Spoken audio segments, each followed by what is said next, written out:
Warning. The following contains bright, flashing lights and /or imagery that may cause discomfort and /or seizures for those with photosensitive epilepsy. Viewer discretion is advised.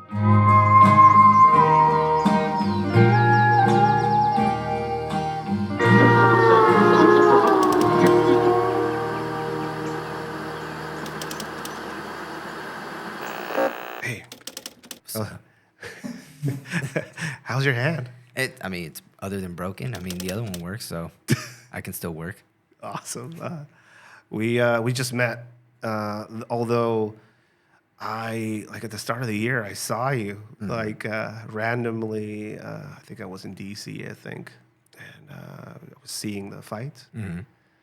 And I saw this dude who was being touted as a catch wrestler, grappler guy, underdog in that fight. Proceed to flow like a motherfucking boxer. Yeah. Bob and weave and go to toe with this guy who had the odds were in his favor. And you beat the shit out of that guy. Respectfully, of course. But I remember seeing you go through that process of systematically just taking this guy apart. And on the other end of it, being grateful. And, this guy's been through some shit is what I said in my head, when I saw you fight. Then, destiny kind of brought us together, and now we're here, kind of sitting across from each other. Yeah. Tell us a little bit about yourself. Like, where are you from? Well, obviously my name is Victor. I grew up in Southgate, California. Southgate. Yeah, Southgate, which is like a little. Of course, it would be south of LA, but it's like a little suburb, and it's in between Downey, Watts, Inglewood, that area. So can we say it was a stimulating environment to grow up in? Yeah, and it was of course during the early '90s where the riots were happening and everything. And here's this little white boy that's jumping around in Southgate, and here I am today. So you say white boy, but hablas español. So you have my dad.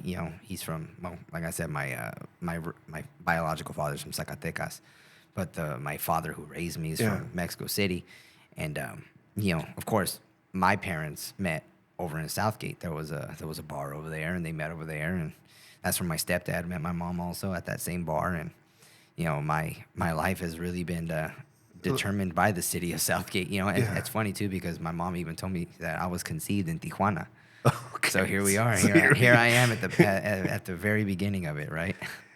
You grew up in Southgate, very that area in the world. It reminds me of, I've been out there. I know some people from out there, sharing my experiences and talking to somebody. I grew up in Tijuana. I always find commonalities as far as some of the things that happen on both sides. Basically, a lot of people that are from here move to there, or there's a weird connection between both of these places. That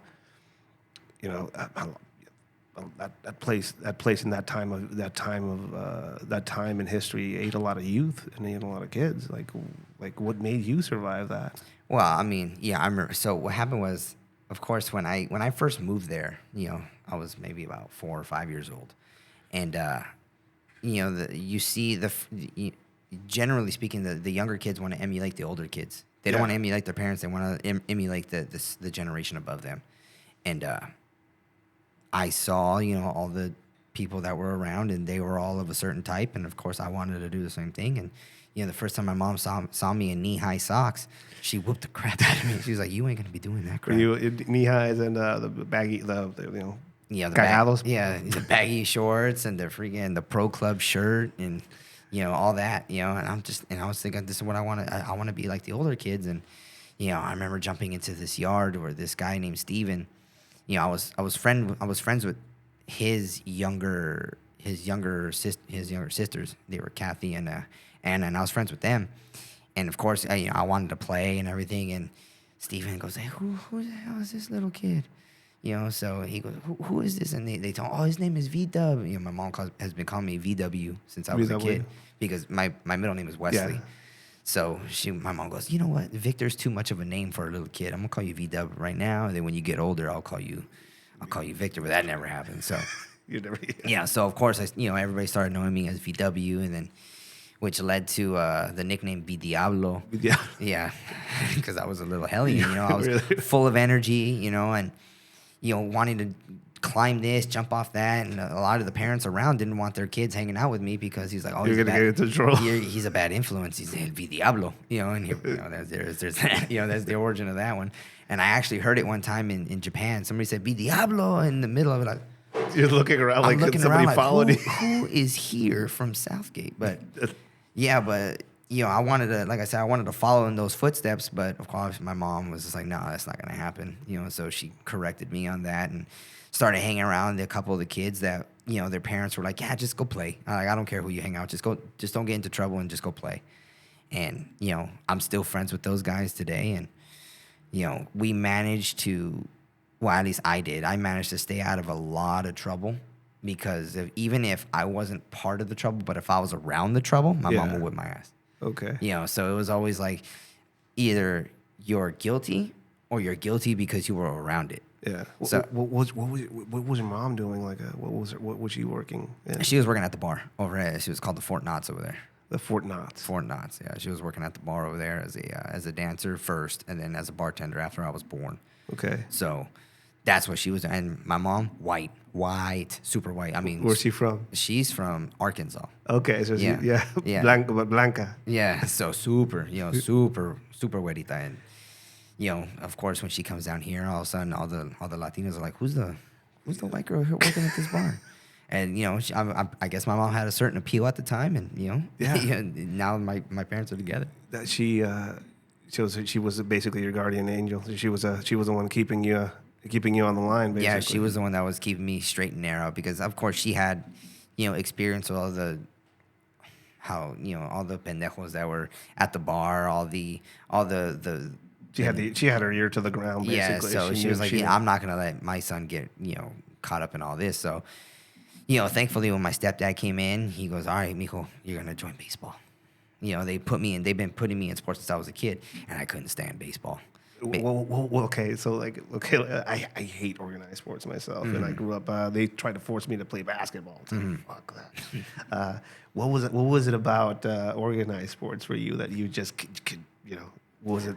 So I did like sports only because I like to be active. Yeah. But the organized sports part, I was like, bro, like I like playing, giving effort, and let's just do this as a team. Was the boxing and the parameters of what you had to do instead of like, let me just fucking figure shit out? No, it was actually other people. Okay. It was like, man, like I can't stand the fact that I'm running these sprints and these suicides and everything super, intensely because I'm trying to get better. And then I got somebody over here just kind of like, just kind of chilling. It's like, bro, like I'm over here busting my butt. After baseball, I started playing soccer, and I remember they put me on defensa because what would happen is I would be trying to score a goal, and then I would see the defense trying to be like lazy, so I just ran all the way back in order to try to protect the goalie, and I blocked one. All of a sudden, my coach was like, "Oh, hey, you're a great defensa," and then I was like, "No, don't put me here because." I want to be active. I want to be playing, and then now I got to just stay back here while everybody's playing up there on the off chance that somebody's going. I mean, it's an important role, but damn, I want to do something. So I just started disobeying the coach. I'm just going to run up, and I'm going to run back, and I'm going to run up, and I'm going to run back. So organized sports didn't work out for you. No, organized sports did not work out. You obviously had a shit ton of energy when you were a kid, Diablito and all that shit going on. Skateboarding, where does that come into your life? Skateboarding came in because my friend Isaac at the time, he was getting into skating, and I was like, well, that's kind of cool. What's this? You're flipping a board around. What year is it? There was like a time when it exploded. It was like 1997. Well, I mean, skating is always kind of like, but there was like circled and came back. But there was like a big explosion, like in the late 90s, early 2000s. There was like I remember like everybody here in Tijuana, like we used to skate over at the Big Flag where the military cartel. Where the military barracks are. Mm-hmm. But I remember like Tony Hawk came and skateboarded here. Tony Hawk, yeah. What was it? It was around the boom of the Tony Hawk game. Yeah. Yeah, I remember Everybody that. was skateboarding. 100%. Yeah, just any sort of skateboard you can get your hand on. So you saw one of your friends basically get into it. Yeah, I saw one of my friends get into it, and of course my mom didn't have the money for it. So for people that don't know, like back then, like a simple, like a basic deck. Yeah. That's 100. No, just for the deck itself was about $50. Yeah, But for a complete board with Yeah, so- trucks, wheels, bearings, deck, grip tape, all that was about 100. It could range from 110, $130, depending on. Yeah, but I mean, it's expensive. It was expensive as shit. Especially for around the age group that it really impacted. You're going from buying toys that are like $5-10, maybe video games every few months. Pokemon.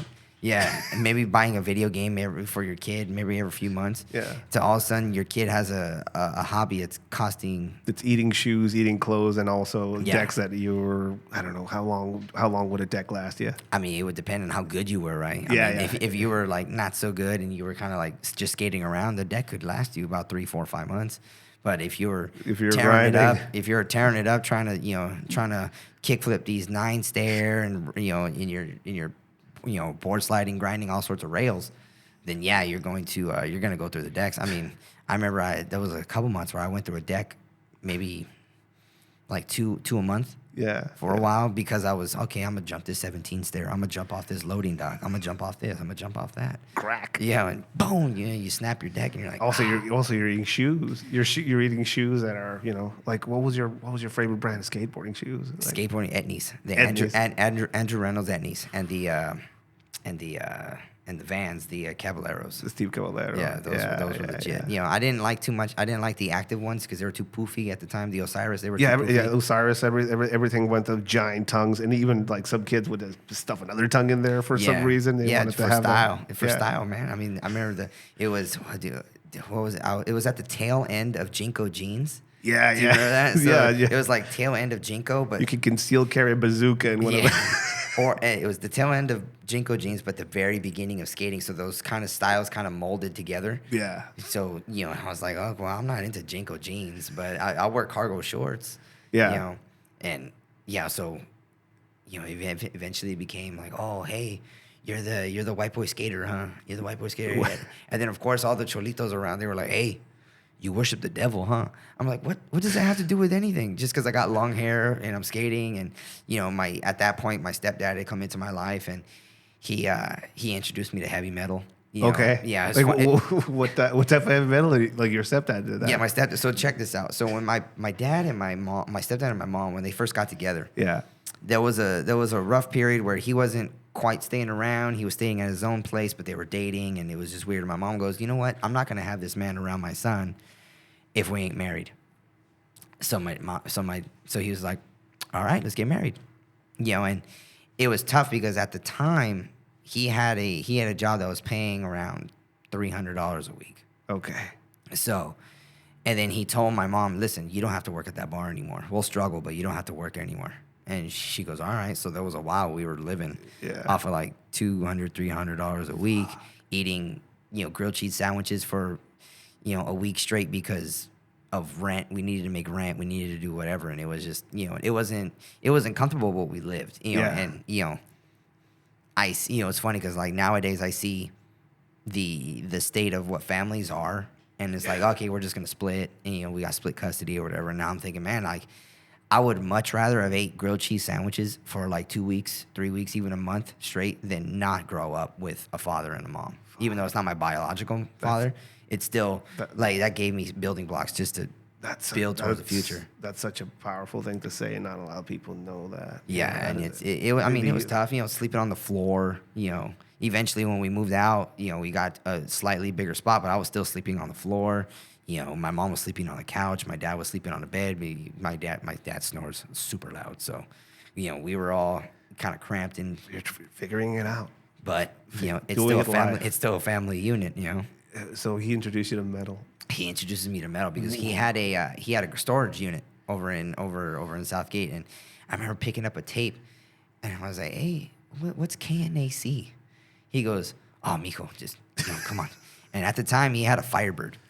Holy shit. He had a Firebird, and this thing was gutted out. He loved this car. Yeah. And it had no passenger seat, no back seat. It was just driver's seat. Death proof. It was Twisted Steel and Sex Appeal, man. And he goes, mijo, hold on, we're going to go fast. And he would just go, and he popped in this KNAC tape, And the first thing I heard, it was mandatory Metallica. Da-da, da-da, da-da-da-da-da. You know, Blackened came on. I was like, oh, what is that? How old were you? Oh, bro, I was maybe 8 years old, and I'm holding onto a roll cage, just going, and he's going super fast. My hair's flowing in the wind, and he's slamming through the gears. And mandatory Metallica comes on. Then I hear, Skid Row, and then I hear The Offspring, and it's just, he recorded it off the radio. Yeah. But it's just all these songs that all these bands. There's some alchemy going on in your head at this point. You're just fucking changing. Something's changing. Yeah, something's changing. I'm turning into the Super Saiyan level of V Diablo, So, I'm just like, oh, this is pretty cool, and getting into heavy metal, and here I am. And then, of course, that kind of influences your style. That influenced everything, because here I am, and I'm listening to heavy metal. I'm a little white kid in Southgate that I've already been made to feel different anyways, because all the older kids, hey, Güero, hey, this, all this, or even just, this just the general bullying that goes on between kids. Yeah. You're the white kid. Get out of here, cracker. Get out of here, blah, blah, blah. And it's just, it is what it is. The general bullying and the fact that you are slightly different in what's around. So people are going to accentuate it, So you're skateboarding, you're listening to metal.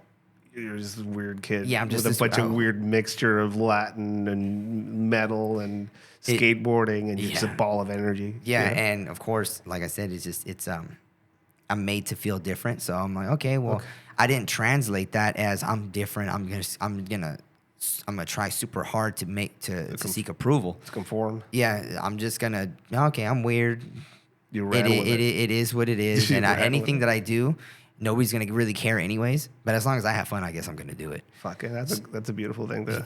That's a beautiful thing to come to. Most people will conform. It was cool. What's funny too is because I remember, there'd be a lot of new kids that would come in from different areas, and they got, I don't know what happened, but the point is they moved into this neighborhood, or they moved into Southgate, and sure enough, they're trying to be a part of it, but they're from an affluent neighborhood, or from this other city that nobody really is taking seriously. Okay. I was like, those are the ones that you probably should watch out for. Because either A, they're gonna be exactly what you expect, which is they're just gonna be some rich kid that's trying to be hood, or they're really going to try extra hard by doing something extra stupid and retarded, and just to get them some street clout, which would happen sometimes. Sometimes did you hear what's his name?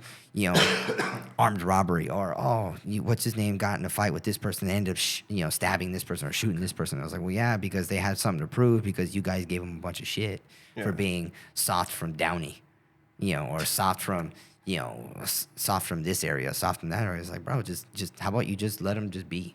Stop trying to force them into a corner. So you're skateboarding. You're growing up in an environment where you feel kind of, it's, I get the aspect of Niño Blanco with a bunch of brown kids around. I get that aspect of it. And I was a kid too. My foster brother was whiter than I am. White as shit. He had green eyes. Mm-hmm. Doesn't speak English. It's funny, but he grew up here. Yeah. Here was a different thing. Here we hate the blancos because they get all the chicks because it's a business. Yeah. You're out there growing up with skateboarding. Where does fighting start for you? Fighting really well. I remember for a long time, my mom would never say, "Don't get in fights in school." It was like a violence. So how did your mom view violence? Don't. So my uncle. My uncle was actually a kung fu black belt and everything, and kung fu. Yeah, he was into it, and it's funny because my other uncle. What do you do forms and shit like that? Weapons? Will kung fu weapons be around? I don't remember because he died when I was super young. Okay. So he was involved in a motorcycle. He painted his helmet and he didn't wear it. So and then sure enough he got hit by a car, and then that's it. But I remember my other uncle saying, if your uncle didn't pass when he did, he would have been in the 1993 UFC. Holy fuck. He was that much into it. Yeah. And it's funny because my mom, in meeting my family, my mom is the firecracker. She's the one that gets up in everybody's faces. This is wrong. This is right. You shouldn't do this. You shouldn't do that. It was just weird because it's now I can see how a lot of my mom is in me, where it's just like, no, I'm gonna do this because this is the right thing to do. So this uncle that passed away that had all this potential.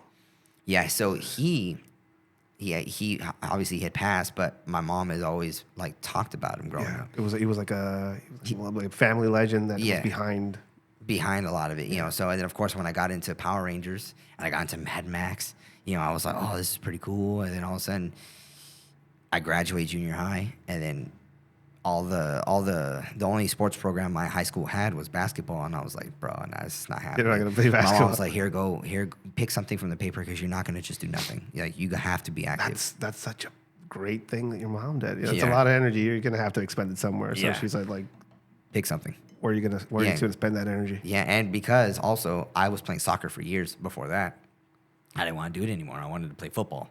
But the place I was going obviously had no football. No football program. So I was like, boom, Taekwondo, 2 days a week, $25. That's where you got your kicks. That's what I saw. I went in, I saw somebody get kicked in the head. I was like, bro, this is for me. This is for me. So, you know, and then what ends up happening is that, you know, of course, a couple of my friends were there, and they were already black belts. I didn't even know they were black belts, but they were, and I was like, oh, damn. Like, y'all know this guy, blah, blah, blah. So it just, training really turned into a good energy outlet and hanging out with my friends. I mean, how often do you get to just get in fights with your friends and be just like, all right, that was cool. About it. Yeah, walk out of there. Let's go. And then afterwards, oh, hey, let's go get something to eat. All right, cool, yeah. Yeah, that's fun. You know, I remember my friend Juan used to just beat the crap out of me. I remember the first time I sparred him, just bam, lead leg side kick. I came in for him and boom, right in the stomach, sat me on my butt. And I was like, all right, I'm going to get you back for that one. Figure it out. Yeah, and what's funny, too, is that he inspired a lot of me training because I was like, I'm going to get him. I'm going to get him. He's a black belt. I'm a green belt, but one of these days, I'm going to get him. Retribution. It's a motivator. Yeah, so then eventually I catch up to him, and now we're even. But then at that point, I had already gotten my black belt, and I got kicked out of my house. My mom kicked me out of my house. What happened? Well, so this is what happened. I was dating a girl before, and my mom found out that her and I were getting physical. And my mom... How old are you? I was 18. Oh, no, man. You're going to ruin your life. Oh, yeah, you're going to, especially, she was the next door neighbor. And it was just, it wasn't just the fact that we were being physical. It was just that, it was young love that was inseparable. It was like... You were stuck together. It was, everywhere you go. Everywhere. Did you stop doing things because of her? I stopped hanging out with my friends a lot. So I still kept going to Taekwondo. I kept skating. I kept doing a lot of things. But any waking moment, if I wasn't with her, then she would get mad at me, which would reflect on me. And I was like, oh, I'm going to go hang out with her or she's going to get mad, which is the... Toxica. Yeah, toxica, yeah. So, but that's what happens, Like, I'm just like, you know what? I'm just going to, I'm going to give up this. I'm going to give up that. I'm going to give up this just to make her happy, And then eventually, like I said, my mom found out. And, she said... I remember my mom saying, listen, you can still be with her, but you can only see her on this day, because you need to do other things. And at the time, I was like, no, it's not enough. She's going to blah, blah, blah. She's going to do this. She's going to do that or whatever. And then, so we were hanging out with each other. Like I said, it's just a very unhealthy relationship. Yeah. So my mom goes, all right, you can either continue seeing her or you can live here. And I was like, well...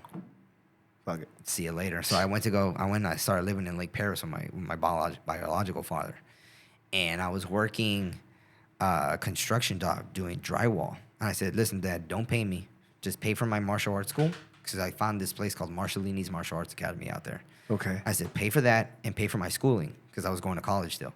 Well, I wanted to go to college. So I started going to San Jacinto. Took a couple of classes there. And then it was just like, okay, now I'm juggling having this really toxica girlfriend, and then going to martial arts, which I had no car to get to. So I was using my cousin's bike, and I would just bike down this long, dark road just to get to this academy, do jiu-jitsu, and then come all the way back. And then around that time is when UFC, like, season 1 was out, and I was watching Andrei Arlovsky, and I was like, man, hopefully I could grow up to be like that, doing something, So started doing the martial arts and training and working, and then eventually it's just the way things happened. I ended up moving back with my mom because I came to a certain point with this girl that I was with where I was just like, listen, this relationship is unhealthy. If I'm not there, you're getting super mad at me. What was that? What broke your back with her?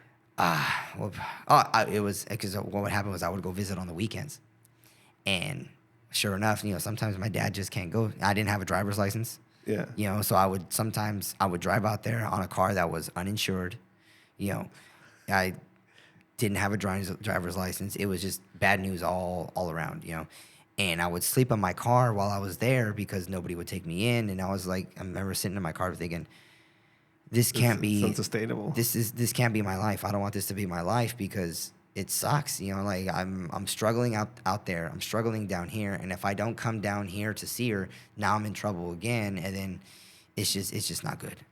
So eventually I just told her, yo, this has got to stop. And of course she's mad, but I'm upset, and I'm just like, well, it is what it is, right? So I started talking to my mom again, and I told her, you know what, Mom, and she goes, well, did you see the error of your ways? And I was like, and what? And I told her, listen, Mom, just because you were right doesn't mean I didn't learn something. Yeah. And it's weird because I remember thinking to myself, I'm glad I made my own decision, even though it was the wrong decision. Yeah. But this wrong decision led me to so many other things. Yeah. I started training jiu-jitsu, which I continued doing. I went to the Gracie Academy when I moved back in with my mom. I started going to the Gracie Academy because, of course, my mom goes, if you're gonna live here, you gotta do something. You can't just be doing nothing. So, started going to college. I started going to Rio Hondo. I got a job at Knott's Berry Farm. I was teaching. I was helping volunteer at the Taekwondo Center, and I was going to jiu-jitsu over at the Gracie Academy. And I remember thinking, man, this is a lot to do, but I'm having fun doing it. Yeah. And now I get to see my friends again. We're all chilling again, and that was that's basically the start of like, oh, this is fun. I hadn't even thought about fighting. I just thought about, hey, this is fun to do. It wasn't until I got my blue belt in the Gracie Academy because I was doing month to month. Okay. And I remember thinking, the Gracie Academy was charging me a premium price because I was doing month to month. Of course, they want to lock people into a contract, but I was like, man, I'm going to school, I'm working. I don't know how these things are going to change, so I got to do month to month. Once I got my blue belt, they were like, we want to put you on a purple belt program. We can see that you're dedicated, this, that, and the other. And I'm like, you know what, man? Like, I can't afford that because they wanted to charge me a super inflated price, and I didn't have a homie discount, because while I was there, Brian Ortega was still a brown belt. Okay. Wow. And he was, he's a legit martial artist, but he was their boy. He was like, oh, he's gonna make it this, and he's gonna, and then which is weird because now I train with Brian Ortega's, one of his best friends, Jean Paul, and he's an animal. He's also a big buff animal. I was like, bro, like how, what? Let's go. Like I don't care how big and buff you are. Let's go. But I remember thinking to myself, like this is too much. I need to find a different school. And at the time I was thinking, you know what? I want to do Muay Thai also. Okay. So I was thinking about going to one school for Muay Thai, and I was thinking about going to a different school for jiu-jitsu, and I was just going to start traveling. I was looking at my schedule. Oh yeah, Were you conscientiously building up your skill set, or was this just because you had energy, you liked it, and you were trying the stimulation of learning new shit? Yeah, I just loved martial arts. I was like, and at the time I was like, yeah, bro, I still want to do kung fu. I want to learn all that fancy stuff, but I still want to learn this, and I want to learn that, and I want to. In my head, I was like, bro, I wanted to have 10 different black belts by the time I was 40. Okay. So then I found this place called Legends Mixed Martial Arts over in Hollywood, where it was Randy Couture and Boss Rutan opened up this place. And I started going, and their first class was at like 6 a.m. Okay. And I was like, I'm going to go because it gives me a chance to take a couple classes, head over to school, head over to work, and then just do that.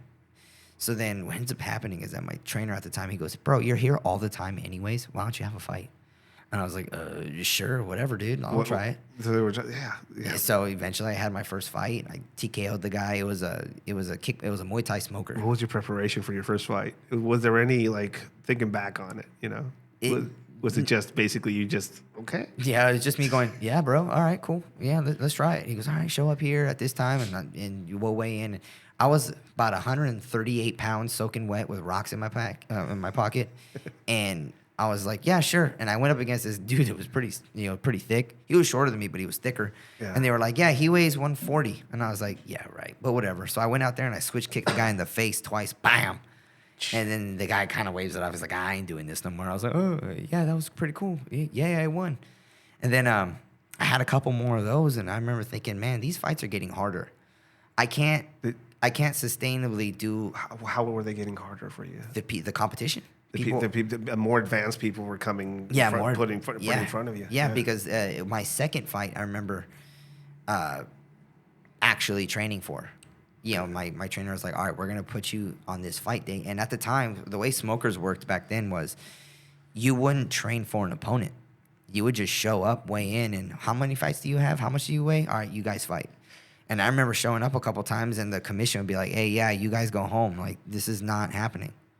So smokers were more word of mouth. Like, hey, we're gonna just do this and whatever. But sometimes the commission would find out because of snitches or whatever, and they would shut it down. Shady shit. Yeah, 100%. This was a while ago. So, I show up to this. I actually did train for this fight, and this other guy, I guess had been training for this day also. And then my trainer and his trainer agreed, and we fought, and I beat the horse shit out of this kid. I mean, it was funny too because I was wearing pink shorts and pink mouthpiece. just why? Why? Because that's what they gave you? That's what they gave me. So actually, what happened was I brought MMA shorts to this Muay Thai smoker, and they were like, no MMA shorts. And my coach, he's like, I have shorts, but they're pink. And I was like, yeah, whatever, go ahead. Here. And then the pink mouthpiece, I just had a boil bite. And I was like, oh, yeah, sure.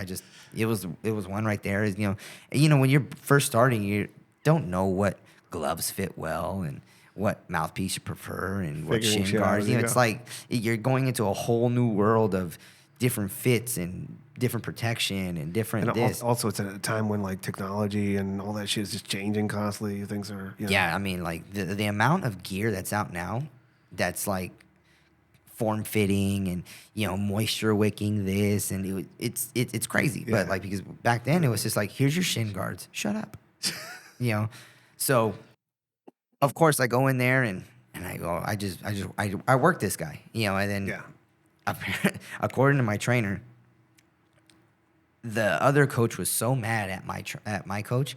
He said, you told me this guy has only had one fight.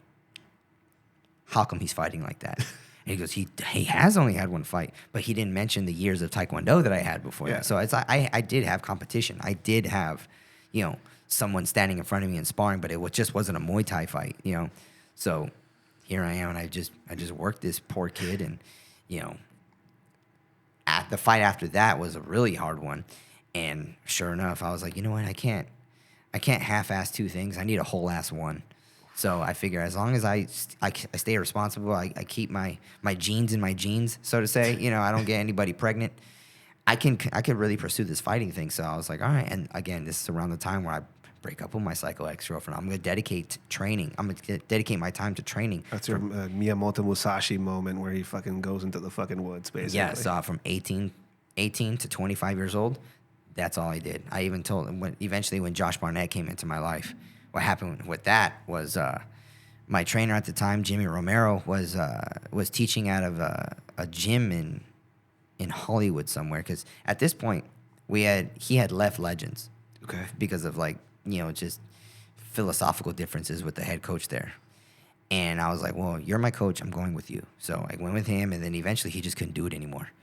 So he was teaching out of this gym, and then a student of his named Dave Kalstein and Lauren, they knew Josh Barnett. Okay. And they were like, hey, yo, come in for just so people that know who Josh Barnett is. He's a legend. A legend. Yeah, a legend in mixed martial arts, heavyweight, fought in Pride, and he's done a lot in the fighting world. Yeah, and even outside of fighting, he's done a lot. He's got his whiskey, Warbringer with Sesame Creek, and he produces some amazing fighters. Yeah, I mean, I can't speak to that. But that's me. I can. Yeah, okay. I can. He produces amazing, well-rounded people that have skills, basically. Yeah. I mean, he believes in a product, and if you don't represent that product to the fullest, then he won't claim you. So he shows up in your life. So he shows up for a seminar, and I remember thinking, oh crap, this is like the first celebrity kind of fighter or big time fighter that I've been around. Okay. So I'm gonna try to pick his brain. I'm gonna try to learn everything that I can get from him. And then he tells my coach Jimmy, he goes, "Hey, you have these guys that want to fight. Send them to a fighting gym. Like messing around with you have these fighters, but then you also have these guys that just want to train in the morning. You know, like it's not the same. You need to send these fighters to a fighting gym." So, and for people that don't know what that is, like, what's the difference between a fighting gym and just this, you know? well, I would say that the difference would be in the playing a professional sport versus just going with your homies on the weekend to play a little pickup basketball. So basically, well-rounded training. Well-rounded. It's the training is purposeful. We're gonna do this for this reason. We're gonna do this for this reason. And even though it's only a part of fighting, can you imagine? I mean, for other people that play sports, we're only gonna practice free throws today. Yeah, okay. We're going to practice free throws for an hour and a half, and then we're going to do sprints for 30 minutes, and then you guys can go home. Can you imagine that? As opposed to just, hey, we're going to show up, and we're going to play a little, mete gol or whatever, and we're going to... So basically whittling away and chiseling away at stuff. At certain skill sets, yeah. So, so Josh goes, send your guys to CSW. We have sparring on this day and show up at this time. So all right. So me and my friend Jordan Wright, we go over there and we spar with these guys, and I remember just getting my fucking ass kicked, and I'm just like, bro, this is crazy. And for people that have been training for less time than I have, I was expecting that, okay, I'm at least gonna do all right, but not to say that my Taekwondo years were wasted, but they weren't utilized in the way that it could have been, because just if you have the proper environment just to start, that's huge building blocks, And I've mentioned to a lot of fighters and coaches, when I first started, I started at a community. I mean, it is what it is. It's a community center run by a black belt, but has had a couple like tournament fights, but never really pushed for fighting. It's different. It's way different. Yeah, very different. So when I went into this MMA gym, got my ass kicked. Yeah. And then I was like, I just remember sitting in the car. It was one of those ass whoopings where you drive home the speed limit with no radio and just the windows down. You just spiritual inflammation. Yeah, it's just like, geez, like I just got worked. More like spiritual deflation, man. Like I was just like, man, do I even belong here? Because these are some animals, I don't know if I can do that. And then I showed up the next time, and then but I was still training with my original trainer. And then he said, I can't do this anymore. I can't sustain my life. I need to figure something out. So the fight team is no more. Damn. So I was like, damn, here I am. I wanted to fight. I'm not quite good enough. I just lost my last amateur fight. I don't know what the hell I'm gonna do. The death. Yeah. That's Jesus in the desert. Yeah. Going for 40 days. Quit. Yeah. So Josh Barnett calls me on my phone. He goes, "Hey." I'm like, "Yeah, hello. Who's this?" He goes, "This is Josh." I was like, "Josh who?" "Josh Barnett, idiot." Okay. Hey, what's up? He goes, "Come to CSW on Monday." I'm like, "Hey, bro. Like, I don't have a job. I just lost my job over at Knott's Berry Farm because Legends MMA was supposed to hire me as a front desk person, but they kind of dicked me around on that. So Knott's Berry Farm wasn't taking me back. I had no job, and I was like, bro, I don't have a job. I can't pay a membership. Nothing to lose, basically. Yeah, and he goes, that's not what I asked you. I said go to the gym on Monday. I'm like, I'll be there. So I found a way to get there, and he shows up. He pats me on the shoulder. He goes, you got a pro fight in 3 weeks. I'm like, okay. And I was like, shit. And then I didn't even see him for the majority of this 3-week camp. Yeah. But he's checking up on me. He's calling me, how's training? How's this? How's that? And, a lot of people think that Josh just picked me up and then was my coach from day one. He's always had interest in me from day one, but he's always tested me. I shouldn't say always, but he's always been testing me, this motherfucker. But he was testing me first. Yeah, because he wanted to see. He wanted to see if he wanted to see if I had moxie. Like he wanted to see if I was up to snuff. So what he did was, all right, you got this fight. is he going to pull out? And I remember thinking, man, I think I should pull out because it got to the point where I couldn't stand up on my own. I had to crawl up against the cage because I was so stressed that, oh, man, this is a pro fight. Yeah. Like, it's not this amateur fight. The anxiety and the anticipation of the unknown was eating. Yeah, I was like, bro, like, I don't know what this is going to be like. So all I know is I got to, I'm going to try to emulate what other people are doing. So I got to try my hardest at fight practice. I got to find a way to get my running in. I got to get my secondary stuff. And then also Josh is telling me to do certain things. So I'm like, all right. So I'm just training my body to the utmost. And then it got to the point where I couldn't stand up because something was wrong with my back. Like I was like crawling up lower the cage. lower back. It was like mid back. Holy shit. Yeah, it wasn't like I was sore from deadlifting. It was like something was wrong. Yeah. And I'm thinking, even my friends like, bro, you should like pull out. And I was like, hell no. Can you imagine what Josh is gonna tell me? He's gonna whoop my ass. Because for those people that don't know, Josh was a heavy part of whooping my ass. You know, not for the first fight because he wasn't even around. But like whenever he put on gloves, come here. I'm like, oh shit, I guess I'm getting my ass whooped today. So, you know, I have this fight and I don't know how the guy kicked me, but you know, apparently it fixed something in my back and I won after almost getting triangled by a Muay Thai guy. You fixed your back with a kick. He fixed my back with something. Click. All right, that worked. And so I ended up finishing him in the second round by a choke. And come to find out, so this guy his record was 2-3 in MMA, but he had over 40 pro Muay Thai fights. Okay, I didn't even know. This guy was made of wood. Yeah, fucking wooden man. Yeah, so freaking Josh didn't even know. You know, he was like, oh yeah, well I guess whatever. You fought this guy and you beat him, so here we go. So that was, you know, after that fight, Josh goes, we're going to do this grappling tournament in San Diego. I want you to, and then after that, I was like, I want you to sign up for this tournament. I want you to sign up for that tournament. So he would just tell me, you know, go sign up for this, go sign up for that, go sign up for this. And I'm just like, yeah, sure. Yeah, all right, let's go. I'll do it. And then he would also be like, I'm leaving for a month. I want you to work on this specific move. I want you to work on it. So I would just do that move after practice. I would find myself a drilling partner. Drill it until it became mine. And then when he came back, he would see me do the move. He goes, good. All right. And the reason why he did that was because sometimes I would try this other stuff, and he goes, that wouldn't work on a fucking idiot. You know, somebody's got to really fucking suck for you to work, for that to work on them. So he would belittle me, you know, as I'm trying these things. He goes, but he was actually trying to build me up. He was preparing you for he was preparing for you for the optimal fighter, not the low means fighter. And also, I mean, that guy's drawing off all the experience in his life. So like, what better guy to tell you what works or doesn't? Yeah, what better guy to tell you, you fucking suck, do that again. So I'm like, all right, I'll do it again. So you're on your way. Yeah, I'm on my way. And then eventually when I got through the hazing process, I understood that, you know, because even I started getting it, where I was like, oh, man, I want to fight. I bet I could fight. And I'm just thinking to myself, bro, anybody can get in. I mean, literally anybody can go to a certain show and just be like, yeah, sign me up for a fight. But it's a totally different thing to get up at 5 a.m., hit your run, get your strength and conditioning, get your pad work, then get your practice work, and then get more grappling. And then so it's like 4 training sessions a day. You know, what you eat, what you take in. Yeah, what you eat, what you take in, the time to sleep. I mean, it's not always about what you do.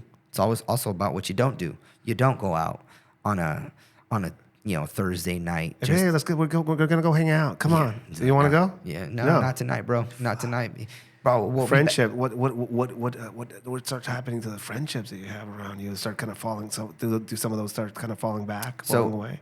So not my friends. So the friends that I had were the kids that were in my Taekwondo class. Okay. So those kids, like I said, they were raised right. They were going to school. Yeah. They were, you know, and then I even, you know, my friend Juan, you know, the one that sidekicked the crap out of me, he continued martial arts. Okay. You know, even after, you know, we graduated, I was like, hey, bro, you should get into jiu-jitsu. You should do this. You should do that. He goes, oh, bro, I ain't got time. I was like, yeah, bro, but, you know, think about this. You're doing this and this time and everything. I said, well, I'll tell you what. How about on these weeks, me and you just drill? Because at the same time, it's teaching me. Yeah. And I'm teaching him. It's a body. Yeah. So by the time he even started jiu-jitsu, he was already probably a blue belt. But he had to go through had to go through the ranking system and everything. But now he's a brown belt, and you know, I expect that this guy is going to get his black belt within a couple years. You know, but you know, that's on them. You know, he's going to checkmat. But You're in it now. Yeah, so- Fighting is your life. yeah, so my friends, they all understood. Yeah. So they were like, oh, yeah, hey, whenever you got time, bro. So my friends have always been that way. Hey, whenever Yeah. you got time, bro. But your time is your time is fighting, Yeah, my time. eating, training.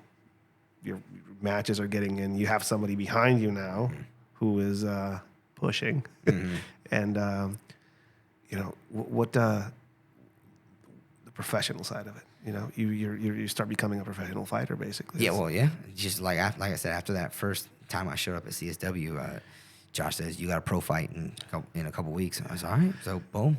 Yeah. I'm a professional fighter now. And at first I thought, well, isn't there like a process to go through? With certification Yeah, process. it's like, and absolutely not. No. Absolutely not. I had a fight for this one show, and and the guy, this other guy, not my opponent, but this other opponent fell out, and the promoter goes to the stands. Hey, $500 tonight. You want to fight? And the guy's like, yeah, let's go. Dude shows up, cargo shorts.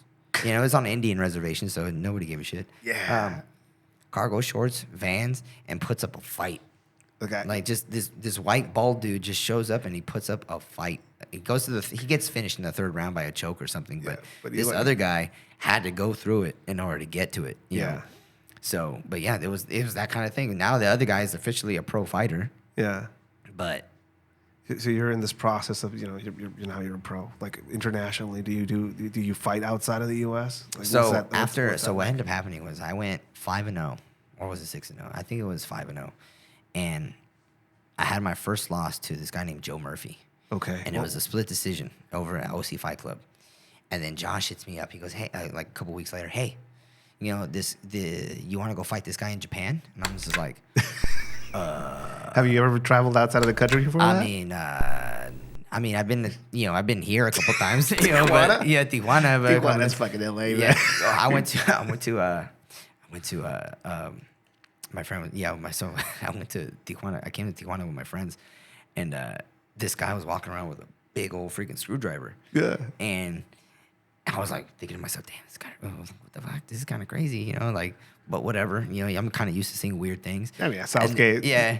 And then this other guy's walking around with a sack, and he's going, porno por cinco. And I'm thinking to myself, what a convenient way to get porn. Yeah. But, No, you don't need to log on anywhere. You just get it. Well, that's the extent of your international travel. Yeah, basically. at that point, your yeah. worldliness is that, and all of a sudden, hey, you want to go fight in Japan? Yeah, and I remember telling him, hold on, let me get back to you on that because I'm about to teach my class. I get home and I'm like, hey ma, and I'm even talking to my dad. Hey, Josh wants me to go to a fight in Japan. And my mom's like, nah, I don't trust it. And then my dad's like, mijo, you can't go fight in Japón. You can't. And I'm like, why not? And my dad, traditional Mexican, Mexico City, he goes, because if you go fight in Japan, you have to kill them. Holy shit! Because, did you think what do you think of that? So he's thinking blood sport. No. What he was thinking is all the Mexican boxers that fought in Japan, they get screwed over on decisions because they're not Japanese. Yeah, they don't want. They're the heels basically. Yeah, they don't want. They bring you in to lose. So he goes, lo tienes a matar, mijo. Like you can't go fight in Japan. And I was thinking to myself, they're probably right. But I'm not gonna fucking listen. Fuck it. Go anyway. One of the main things I was thinking is I can make the same decision. I can listen to them and make the same decisions they make and be in the same spot they are in now. Or it can be an arrow that they launch and just go past. Yeah, or I could just do something completely different and end up in a different spot. So let's try that. Fuck it. So let's go. So I say, hey, yeah, Josh, you know what? Fuck it, let's go. So they brought me in. Of course, it was a show called Grand Slam, and I was fighting Hideo Tokoro. And this guy, Tokoro, has had over 60 fights. He fought some of the Gracies. What does this guy look like? What does this guy look like? He's not super jacked, but he's, my height, but, he's fit and, looks like he's been fighting for years. Did you research him? Did you see his fights before? Absolutely not. Holy shit. I didn't research for nothing. He was basically this fighter just materializes in front of you when you're in Japan. Yeah, and what happened was this. We went to the store. This is the Asami store over in Japan, and Josh goes, we need to stop by this Asami store because they have the best martial arts gear.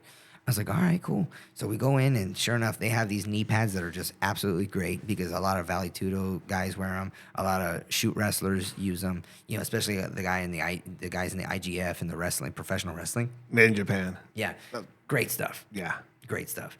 And then sure enough, I'm walking around. They have this wall with magazines and videos, and I see a highlight video of Hideo Tokoro and all his life's accomplishments in martial arts. Holy shit. Right there, and I was like, fuck, that's the guy I'm fighting? And I turn and I look in the back, and I'm like, damn, he's fought that guy. He fought that guy. He fought that guy. And he beat that guy. Damn. Fuck, all right, that's cool. I'm going to knock his ass out. So sure enough, come fight night, I go, and first round kind of a little hazy. What was the crowd? What was the crowd like? The crowd was super silent. That was the first time I fought in front of a silent crowd. You know, I was Everybody thinking, was like, just real appreciative, you know. And I remember just thinking, when I first landed in Japan, did you feel any favoritism? Well, yeah. Did you feel any favoritism as far as like, hey, this is our fighter? Like, none of that. It was less of favoritism and more people looking like, damn, that's the lamb they brought in for slaughter. Like, all right. It wasn't. It was less of, hey man, we're going for our guy, and more of like, damn, I feel sorry for the ass whooping you about to take. Okay. But I was like, Josh is with you. Josh is with me the entire time. Mind you, Josh at this point has not had empty hands this entire week. And what I mean by that is, at this point, Josh hadn't been in Japan for years. Yeah. And I understand him now because I miss Japan also, but he had pastries in his hand. Anytime he would pass by a 7-Eleven, he goes, hold up, we're going to go get karaage. And I'm like, bro, I'm cutting weight. And he's just getting pastries and chicken and just different food from Japan that's just, we're going to stop by Deli Friends, and I'm going to get myself a little coffee, a little bread, and it's just delicious. I'm looking at him, and while I have like 10 more pounds to lose, and I'm like, you're really going to do this in front of me, bro? Oh, bro, 100%. You're going to do this in front of me? I'm in the sauna, and his face like he's got a shit-eating grin on his face. He's just eating. So you're walking into this fight. Everybody's like, first silent fight you've first silent fight, and everybody. You see this dude. Yeah, I see this guy is, you know, and I'm just thinking, all right, stay focused and just punch him in the face somehow, you know. So that was your strategy. Knock him out. Just finish the fight, just beat his ass, you know. And I'm thinking, okay. First round, he got me down. Yeah, I didn't stay down, but he got me down, so they probably gave him the first round. So this round, I need to come out and I need to put him on his back foot. So I come out and I started throwing a couple kicks, you know, just more active with the kicks. And then I threw a knee punch with the same hand. So a right knee. And then as my right knee is coming back, I threw a right hand. Boom. Caught him right in the chin. And then he sinks. And I'm just like, swarm him. And I go and I finish the fight. And now everybody's excited. Whoa, that was crazy. And then of course, Josh, yeah, you know, he's all happy, you know, bringing an international guy in and, you know, of course, winning, you know, all the bells and whistles that come with that. And now I had a great first experience in Japan. Then I come back a couple months later. Josh hits me up. Hey, Grand Slam wants you back again. Do you want to go fight in Japan again? I was like, yeah. Who am I gonna fight? Masakatsu Oida. I said, well, who the hell is that? And he goes, well, he fought Jens Pulver. He fought this guy. He fought that guy. And at this point, I think he was like 18-2, 18-3, or something like that. And I was like, yeah, sure, let's go. And this guy, I go in, and mind you, they said, listen, they're going to pay you less this time. Yeah. You're not going to have a win bonus. You're just going to get one flat rate. Okay. And I'm like, free trip to Japan. Doesn't let's matter. Go. You just want to go out there to Japan to have that experience again and go fight somebody. You know, fucking A. So and it was funny because after that, so in my first trip to Japan, this guy named Shimizu, he's a fighter. His nickname is Rolling Star. He trains at Udono Dojo. And he brings me to this spot called Go-Go Curry right after my first fight. Okay. And this Go-Go Curry place changed my freaking life. It was just, it's it's curry, but yeah. it's darker curry. It's more comfort food. But this place is so fucking delicious. It was like, you ever have that one plate where it's just like, this is life-changing food? Yeah. So anytime I had ever been to Japan, I'm going straight there. But it just so happens that I have to wait this entire week and have a fight and then go. Yeah. So that's where you want to end up. Yeah. So I remember thinking for the second fight, man, they're gonna pay me less, but I get to have Go-Go Curry. Yeah, that's a good after party. And technically, they're paying for the flight. They're paying for my hotel. All I gotta do is fight somebody and lose some weight. It's a good after party. So let's do it. So this guy Masakatsu Ueda, he wrestles the shit out of me for for 2.5 rounds. Water buffalo, motherfucker. Just wrestling the shit out of me. I'm not taking very much damage, but I'm just getting wrestled. Yeah. And I can't do anything. And then he in the third round, he shoots in, takes me down. I stand back up, and he's behind me. I'm like, fuck it, Victor roll, boom, catch his leg. And I remember thinking to myself, I'm tired, but I have to go for it. So I'm thinking toe hold, knee bar. As he's extending, as he curls his foot, as he's extending, I'm going toe hold. I'm even talking to myself, toe hold, knee bar, toe hold, knee bar. But the knee bar gets the finish. And I'm like, oh, that's fucking sweet. So then Josh is all happy, and I got signed to Pancras. And then, of course, they brought me out for a few fights. And, at this point, the Japanese fans are starting to call me the Japanese killer. And I'm like, no, don't call me that shit. Because I like you guys. Like, I don't have anything against. I love the fact that Josh has such a history here. With pride, with wrestling, and the fact that Josh's lineage comes from Billy Robinson, Carl Gotch, Antonio Inoki, rest in peace. All those guys have a reverence and respect for the place. Yeah, like this like in my mind, it started with those guys. Inoki, Robinson, Gotch. Then it went to Josh, and then his crew. He's just bringing it back. And then now it's me. He's bringing it back. Yeah, he's bringing it back, and I'm thinking, no, this is I am part of your guys' legacy, even though I look like this. But I'm part of your guys' legacy, so this is what I want to represent. And that's beautiful. And so then that's when they start really liking me, and they start bringing me into Verizon. And then, that's fucking, like I had, like what I say, like 13 different fights in Japan and traveling over there. And then obviously this is happening outside of the United States. Outside. And some people out here just don't witness that. Yeah. Don't see that part of your story, how you're kind of building yourself up, right? Yeah, I mean, for a long time, anybody that I would train with, how come you're not in the UFC? How come you're not in the UFC? And I'm like, bro, like it's just in time. Yeah, in time. Like right now, I have to really focus on. This is what I was thinking at the time. I have to really focus on what brought me into fighting. Yeah. It wasn't UFC. No. It was the fact that I liked martial arts. I loved martial arts so bad that I wanted 10 black belts by the time I was 40. Yeah.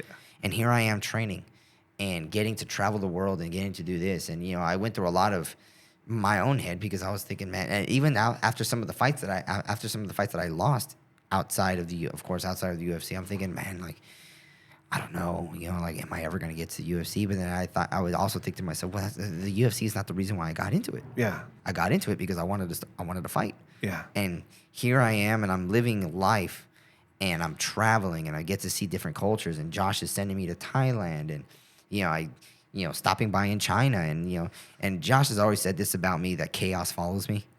I remember one time we were looking for drum brake parts for his 75 Riviera. Okay. And he's thinking, of course. I mean, where? We were in Santa Fe Springs. Okay. So he goes, I don't understand why it's so hard to find these parts. These are common parts.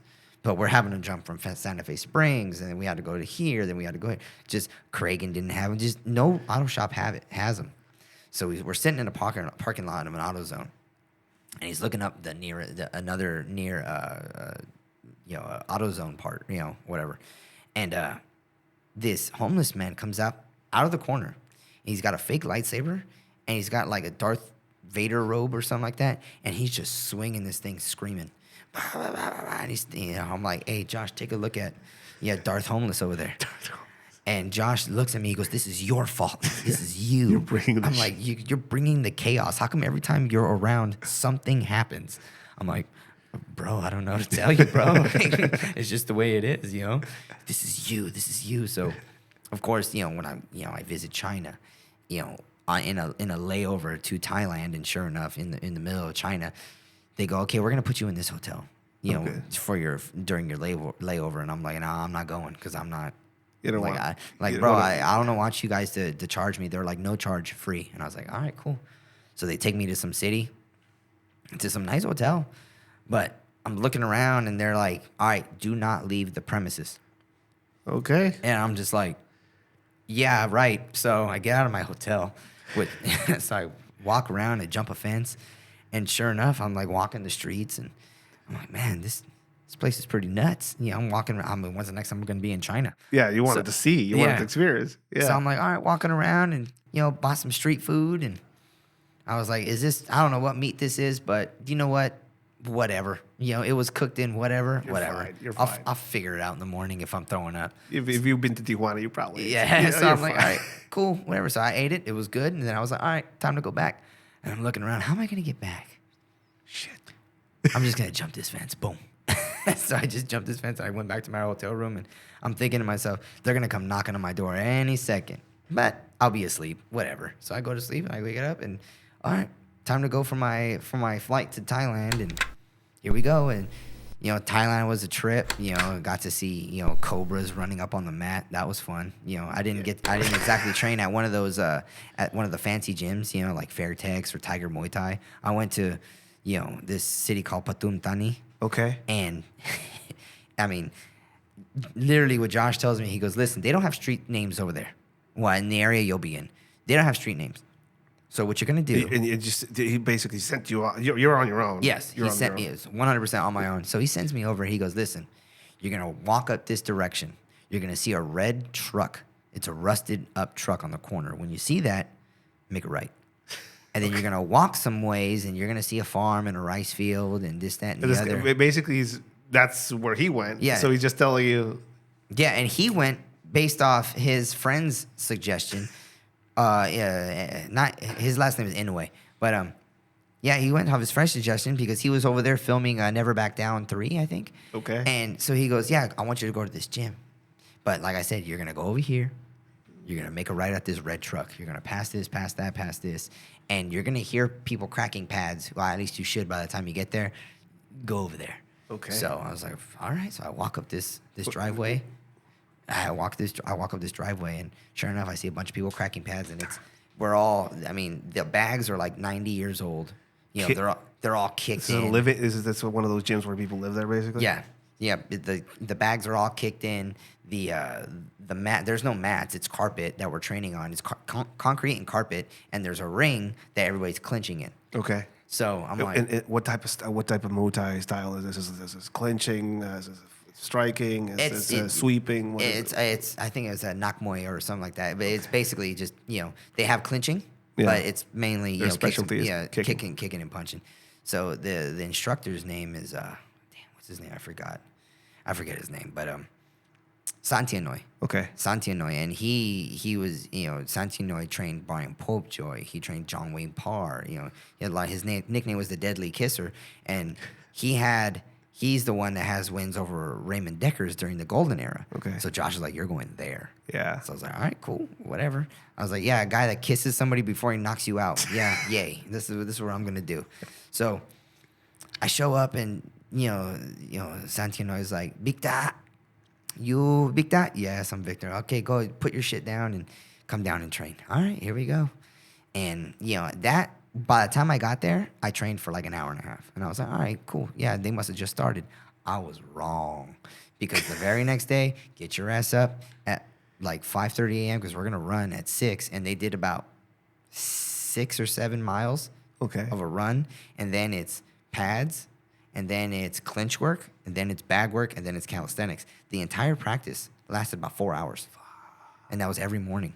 Yeah, and these are people that do this since they're kids. Yeah, every day. So since they're kids, and that was just the first practice of the day. Yeah, so then after that, you eat breakfast, and then you rest. What's breakfast like? Whatever. Well, breakfast is whatever you heard. So I woke up. Yeah, if I woke up and I heard, you know, then yeah, okay. That was good. I guess I'm having some pig today. And if I heard a chicken, then I guess I'm eating some chicken. If I didn't hear nothing, we're eating fish. And everything's being slaughtered. Yeah, everything is, you know, I heard, you know, you hear cockfighting in the back. You know, you just, you know, okay, cool. This is the way life is over here. So I'm just going to sleep, and I'm wake up and I'm train and sleep, wake up, train. And that's all. And it was so hot over there that people would get like cups and just douse you in water, ice water, boom, ice water, boom. It's tropical. Tropical, right next to a rice field.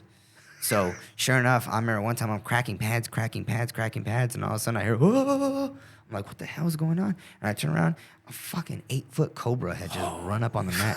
I'm like, oh, damn, this is some Steve Irwin shit. You know, like, what the fuck? Like, all right, cool, whatever. So we jump off the mat, and I'm like, well, why don't you guys, like, shoo it off and, like, or hit it with a stick or something? They're like, no, it's bad luck. Like, just let it go away. I'm like, well, okay. cool, And it's funny because like the Thais, they had noticed that even though I come from a certain area, it's certainly not this kind of area. No. So I'm running, and then I remember seeing a yak with a 9-foot horn span, yeah. and I'm thinking to myself, holy damn, that's as big as a fucking truck. I'm like, damn, I'm not used to seeing that. And we keep running, and then another day, this monitor lizard just runs right across the street. I'm like, holy shit, did you guys see that fucking dinosaur? I'm like, Jesus Christ, and they're all laughing at me because, of course, it's not what I'm used to, but I'm like, hey, like I'm not tripping, right? Yeah. Well, halfway through this trip, Kid Yamamoto, rest in peace, and his cousin Urson Inoue comes in, and Kid Yamamoto's like, "Oh, Victor, I recognize you. Good job in your fights, and from Japan and everything." I was like, "Oh, that's pretty cool." And then Urson is a junior Greco-Roman world champ, so I'm like, he is gonna have a very interesting take on clinch work. Yeah. So I wanted to get a lot of work with him. So there's the Thai clinch, of course, knees, elbows, and everything. But then he has Greco-Roman clinch work. How is he going to mix the two? So I would watch him, and That's a trip. yeah. So it's a completely different, kind of sets of rules, but still body on body contact. So I remember watching and seeing what I could pick up, and seeing what I was like, I wouldn't do that because somebody's going to get kneed in the face or whatever. So, but what was a trip is that I remember thinking, Urson is using a certain set of rules in his head and his strength and everything because he's good at Greco-Roman wrestling. Yeah. But these Thai guys are good at the Thai clinch. And these Thai guys were putting some work on him. And I was just thinking to myself, damn, how effective is that fucking clinch? Because you would think that Thais have no grappling because it's Muay Thai, but it's the complete opposite. These guys are fucking strong, And it's weird. Through the years of just doing martial arts, you shake people's hands or you see certain body types, and you get a feel of how strong people are, or how their body moves. Yeah, which is funny because when I had the fight in January against Barcelos, I shook his hand, and I remember feeling this motherfucker feels like he's made out of wood. Yeah. And the last person I remember feeling like that was his name was Michael Perez, and he's a wrestling coach for Benil Dariush. He just fought in the UFC, but he trains out of Kings, and he's a Cuban guy, and he's just made out of wood. Yeah. And he fought a couple times and everything, but I remember just feeling that's the body type. The body type out there is that people are basically just made out of. These people train since they're kids, right? So that has something to do with it. Yeah. And also just their body shape, the way they move and everything, and especially if you pay attention, you could see certain body types. You can see the way people move. So when I look at a fighter and when I look at a training partner, I kind of take a guess. Yeah. And of course there's learning bits because you take a guess on the body type, and then you take a guess on their skill set, and then you take a guess on all this data that's going in your head when it comes to fighting equals that fighter. And that's what Josh is doing for you. He's sending you out there basically to do just to improve all my skills. Improve skills in a certain aspect to build up the final product. Yeah, and most people think you've been going out to Japan. You've been very successful out there. You've been doing your thing, but Josh is still like, nah, you're not done. We're not done. You're not done. We're not done. We're gonna. It's a lifetime of work. But like you said, just I'm traveling, but nobody knows who I am still. Nobody here knows who I am. Kimono dragons, monitor lizards, scorpions, cobras, fighting cobras in the mat and shit like that. You're coming back. The U.S. International travels. Where else do you go to train? To train, I went to Idaho. Ivan Ivanov. This guy, he used to be one of the coaches for the Olympic Greco-Roman team. Okay. And Josh goes, "You're gonna go live over there for a little bit, for a month." I'm like, "Okay, where am I staying?" He goes, "You're staying at the gym." I said, "Okay." Okay. So I was actually surprised that most of my time there, strength and conditioning. Okay, so you thought you were gonna be? I thought it was gonna be more like technical training, body lock. You put your hands here, you go here, boom, you go. Nah. It was strength and conditioning every day, and then okay. You got now we're going to wrestle for 10, 15, 20 minutes. And I was like, oh, shit, okay. And I remember just getting tossed on my head just over and over and over again. But at least I was in shape.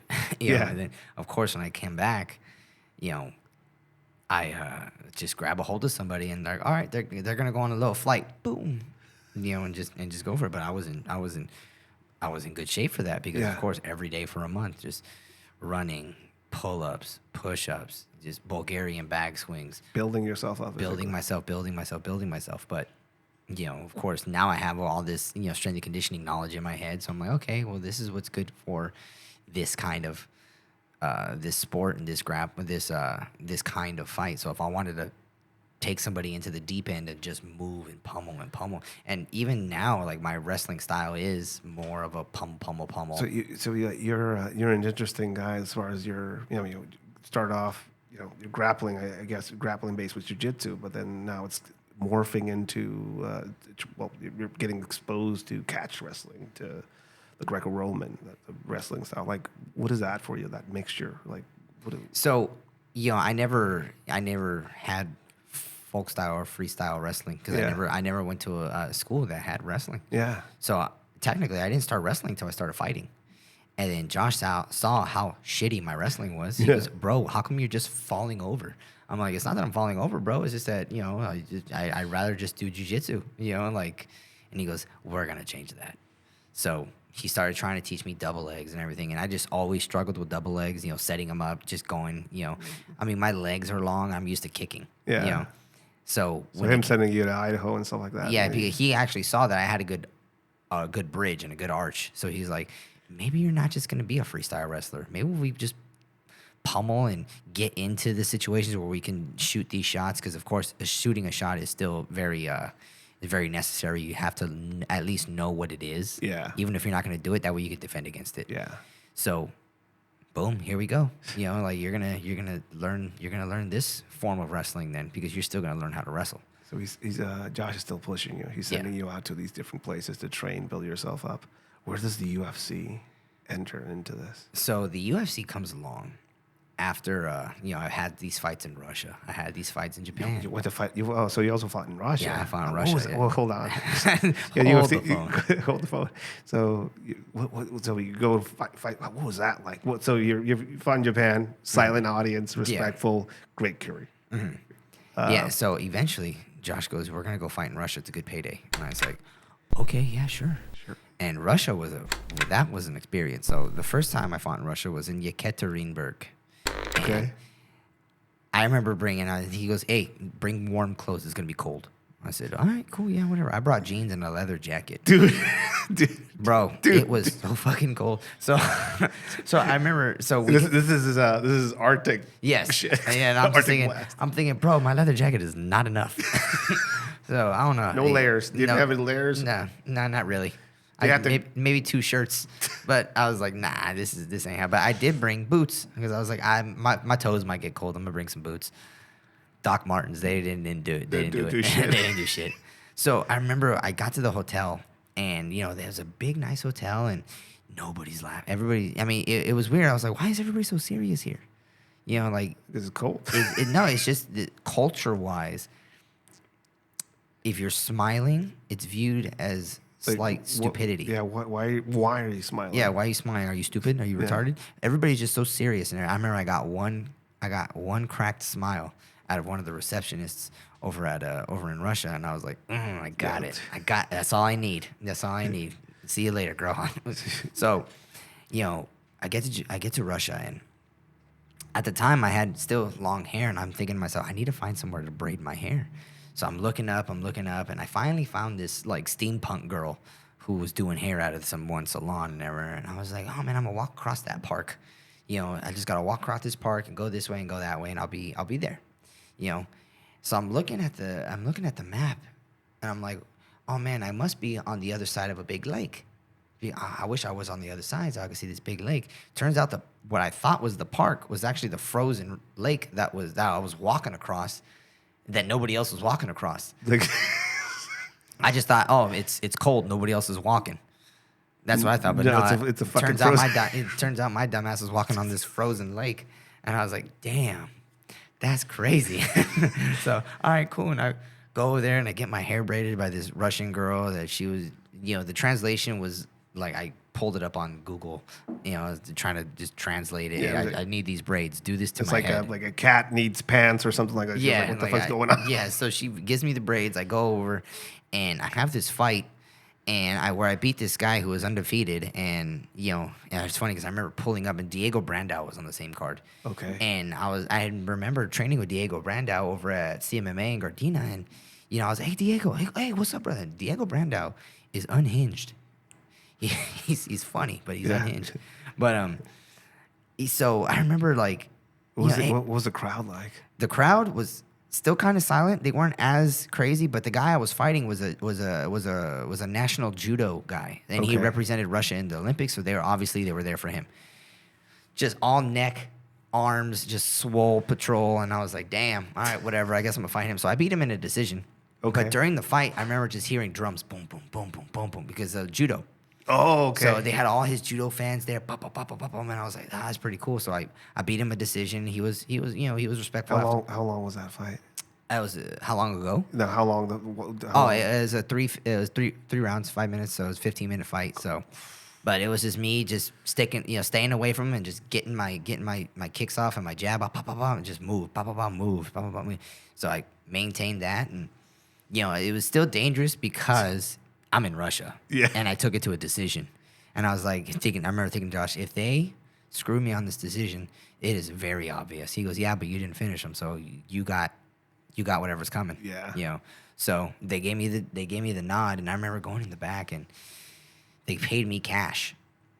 So I remember thinking, okay, I have this fat stack of cash on me right now. Yeah. And they know exactly where I'm staying. You don't want to get robbed. So, and not only that, but I'm within walking distance of where I'm staying. Yeah. So I'm like, Josh, did you bring your knife? He goes, yeah, I got my knife. I was like, all right, cool. I got my blade too. So, What did you bring that knife with you, or was something you picked up there? no, I brought this blade with me. Oh, dude, Yeah. you can't. I always carry a knife. Yeah. So this is something that interests me. Yes. So both of you are planning on fighting off would-be robbers. Would be Russian mob robbers because they know that we just got paid. I don't know if the only thing I do know is that I have all this cash on me right now. All the things that I don't know is do they know that I have all this cash on me? Do they are they looking for retribution like that because their boy lost? Yeah. I don't know all this. Unknown. I don't know. So the first thing I thought is, I'm taking this. So Josh goes, all right, cool. Let's drop off your money and let's go on a night on the town. Let's go get something. And I was like, you are insane. You think I'm gonna drop off this money? Bro, they're the one that put me in this room. Yeah. They're this, hell no.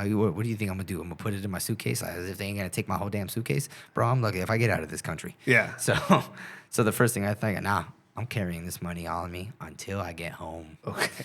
So sure enough, even then I was like, all right, Josh, I'm gonna need you to hold some of this, because there's rules at the border. Cash mules. Yeah, I'm gonna need you to hold some of this because there's a rule at the border. He goes, all right. So we get across the border and bing bang boom. I just put my money in my little account, which was Bank of Underbed because I'm not gonna. What am I gonna do? I'm all broke.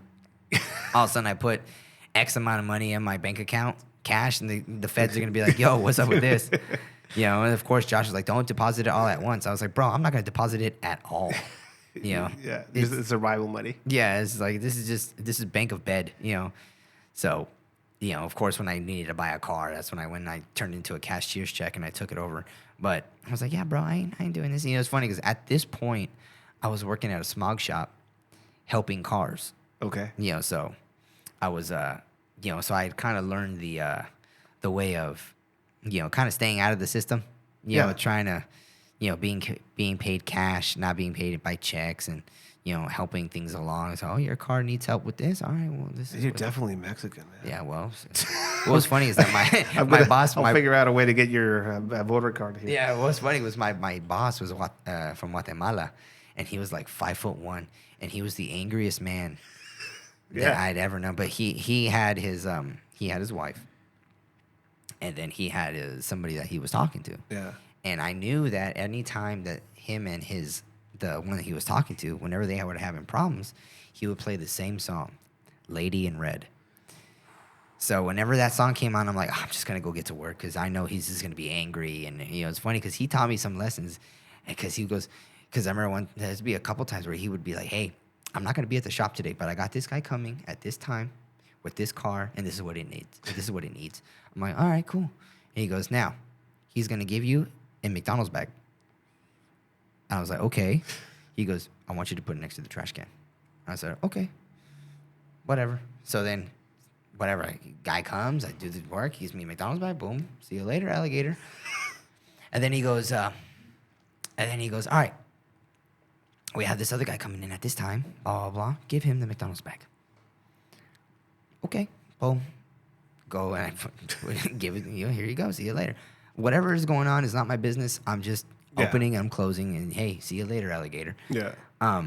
The next time he comes, I'm like, hey, what was in the McDonald's trash bag? I told him, if it's anything but cash, don't tell me. Yeah. He goes, no, si era dinero. And I was like, why in a McDonald's bag? Why next to the trash can? Why next to the trash can? He goes, because if somebody comes and robs me right now, they're not going to look at the trash. They're going to look at the cupboards. They're going to look at everything in the back. They might look at your pockets and everything. Smart. And he goes, yeah, but they're not going to look at the trash. It's basura. It still has grease stains. And I was like... So that's where you learn your banking system. Yeah. Your money storage system. Yeah, I was like, put it next to the trash. They're not going to look at that. It's fucking great. So I was like, all right, yeah, sure, whatever. So then... Come back with your winnings. Come back and... Figure shit out. That fight... my first fight in Russia was actually the first fight that I actually wasn't in debt. So up until this point, I had been, I started living out, not on my own, but I was renting a room. I had moved out. My car was literally breaking down. Even though I had all these fights. What car is this? It was a 2001 BMW 330 Ci. Ouch. So, yeah, when I got it, it was in working condition, but I bought it from a guy who was like Vietnamese and weighed like 90 pounds. Okay. Because he had lowered this thing, and it had like super big rims. It was a nice car to look at, but it would scratch anytime you hit anything. And then of course just the nature of a car when you're don't know how to take care of it. Destroyed. It just destroyed it, right? So, at this point, like I said, just debt free. Now I'm starting at zero. I'm like, all right. Weightless. Yeah, so I'm like, all right, cool. But I'm still washing dishes at this one job. I'm training.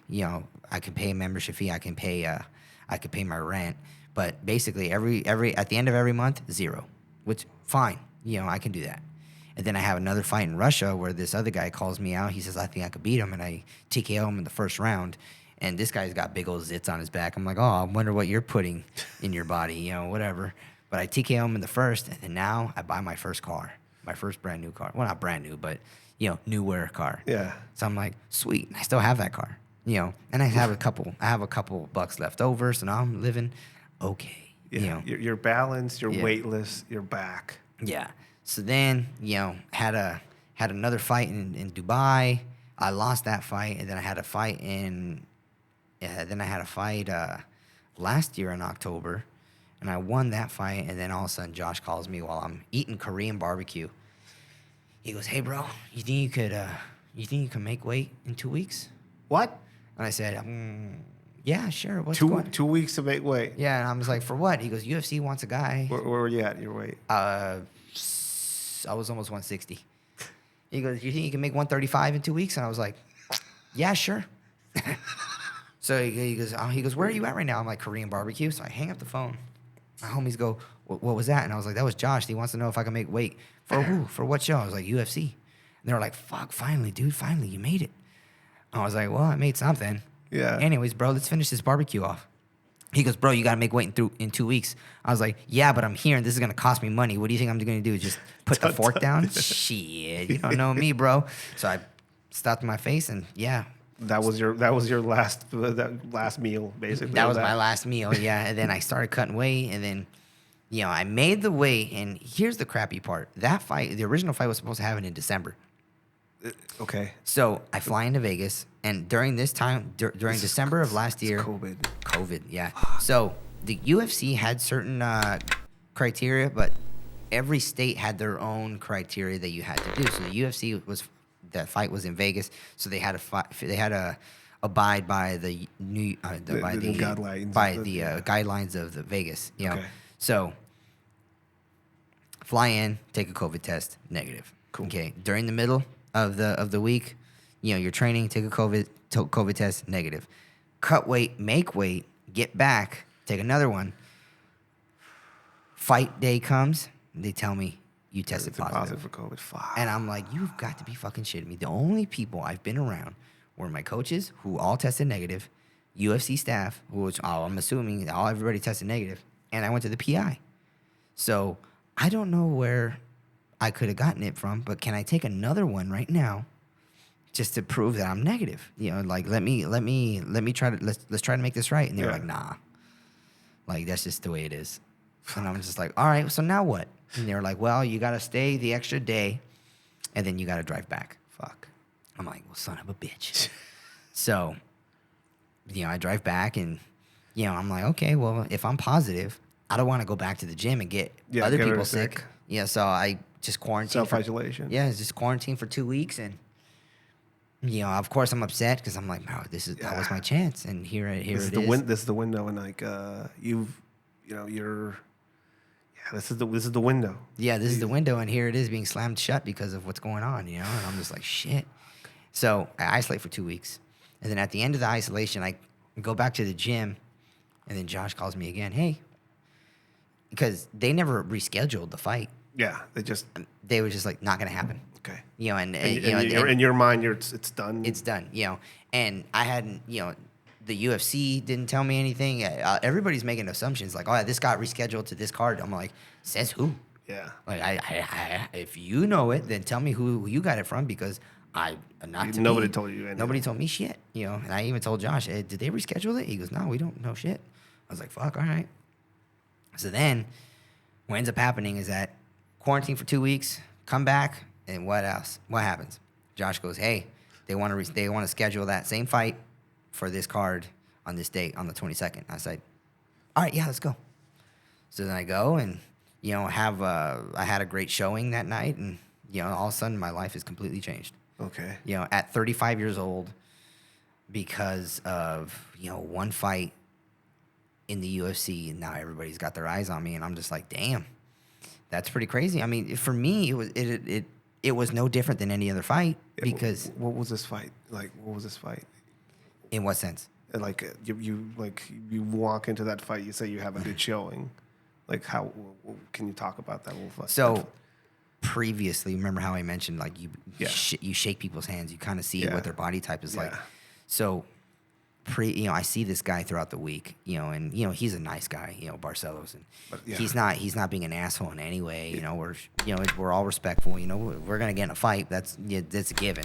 So we'll shake hands, and I remember feeling, this motherfucker's made out of wood.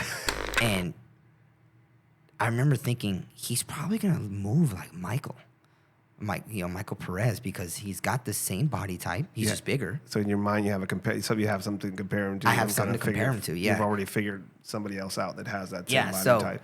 So I'm thinking about that, and then I'm thinking about, of course, at this point, I did see some of his previous fights, and since he fought in the UFC, he has fought in the UFC previously.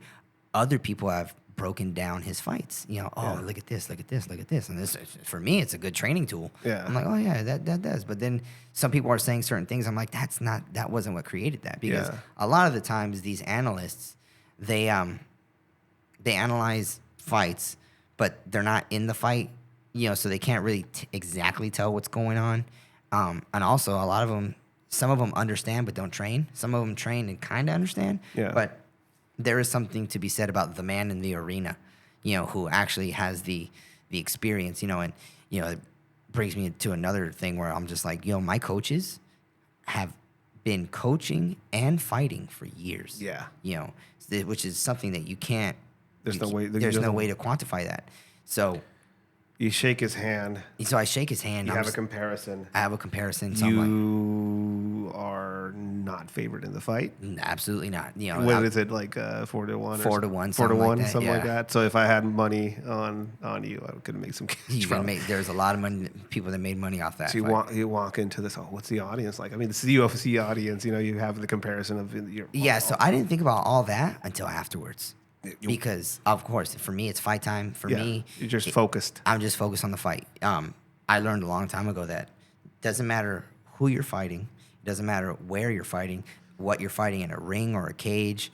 It doesn't matter what the audience is like. It doesn't matter what the betting lines are like. Everything always changes except for one thing: the person across from you is going to try to beat your ass. Yeah. So that's the only thing I'm worried about. You walk in there. And off the get, he lands a couple punches, and I'm like, I need to find my range. When I remember seeing that fight, I remember seeing you know, what was talked about as far as both of you as fighters. I mean, these guys are gonna fucking grapple it out, or something's gonna happen. But you motherfuckers start fucking going to war. Yeah. So exchanging. Yeah. So what happened was I remember thinking, okay, this guy's a heavy puncher. He's got good combinations, and he's gonna put power. He likes to put pressure on people. Yeah. So what am I thinking? Okay, I can't run away from this guy because obviously he's gonna be chasing me, and it's gonna be a terrible showing. But I can't just stand in front of him because then we're gonna bounce each other's fists off each other's head, and I'm not trying to be stupid when I'm older.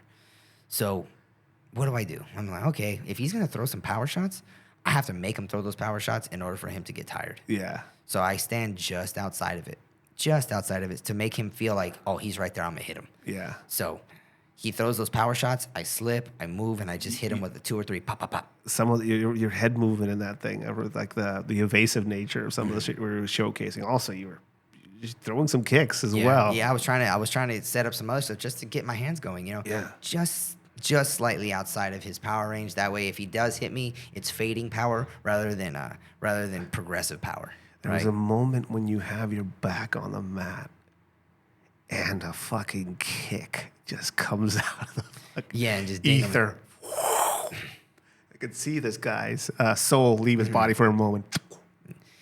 Originally, because I remember, so he had caught my kick and tripped me up. Yeah. So I remember being on my back thinking, and I'm looking up and I'm thinking, okay, I see his nose right there.